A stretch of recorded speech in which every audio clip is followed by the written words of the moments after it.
You ever wonder if that professional certification you're thinking about is really worth all the time, the money, and let's be honest, the stress? I mean, does it actually make you stand out to an employer? Well, today, we are going deep on that exact question. We're going to dig into a really fascinating study from 2005 that put HR certifications under the microscope to see if all the hype was real. Let's get into it. All right, so here's our game plan. First, we'll break down the theory behind why certification should work in the first place.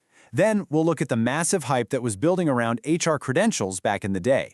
After that, we get to the fun part, the clever experiment designed to test that hype against cold, hard reality, which, spoiler alert, leads to a pretty shocking discovery. We'll then dig into the nuances a bit before trying to solve the puzzle of why there was such a huge disconnect. So first things first, why do we put so much faith in a few letters after someone's name? Well, it all comes down to a really important idea in economics and, the whole world of hiring. It's a concept called signaling theory, and the idea is actually pretty simple. Employers can't really know your true value just from looking at a resume, right? So what you do is you use credentials, like a degree or a certification, as a signal. It's a shortcut to say, hey, I've mastered this stuff and I'm a safe bet. It's all about reducing the risk for the person doing the hiring.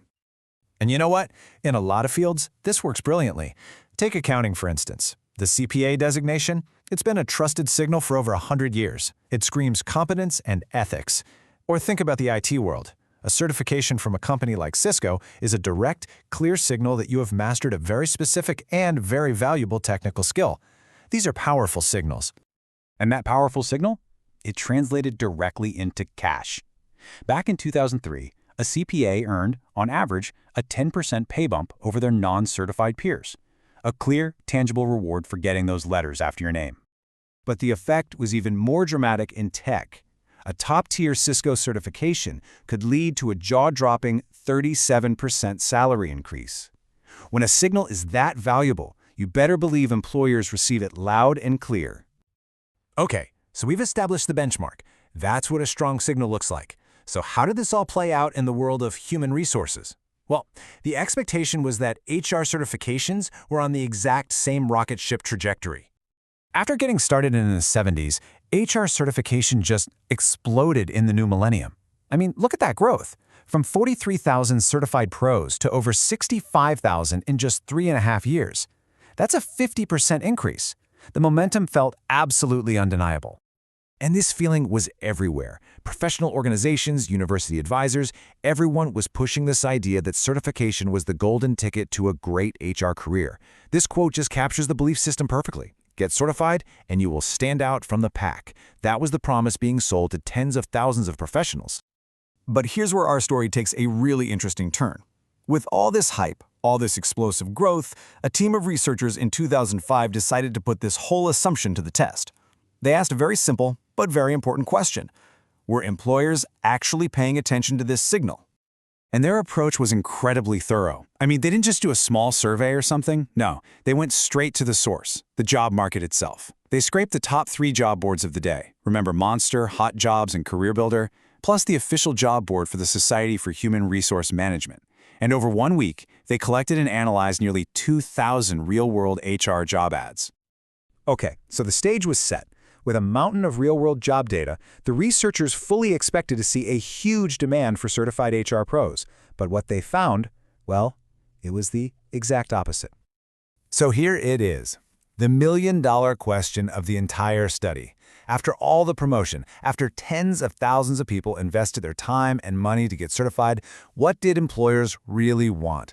Was the signal even getting through? The answer? It's almost unbelievable. Less than half of 1%. Let that sink in for a second.